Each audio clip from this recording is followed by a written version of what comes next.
250 छोड़ी ने तो जब भी किया है इधर 32 years कंटिन्यू करते हैं तो I 88 years उम्र रनिंग करते हैं तो बोलो हाँ कने मुझसे मदद कर सकूँ Any question? कोई जिज्ञासा शंका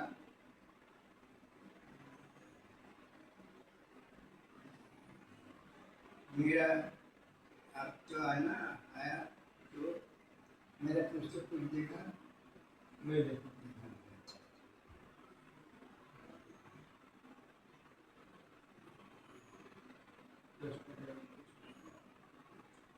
दर्शन थी ये की वस्तु मेरे दर्शन से ठीक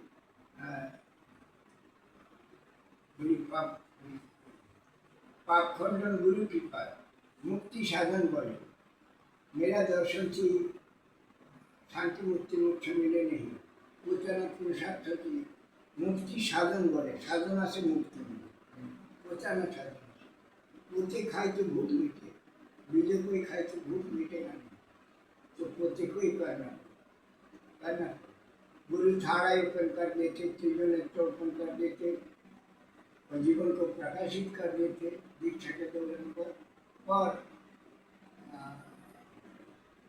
शिष्य का कर्तव्य आड़े छोड़ी में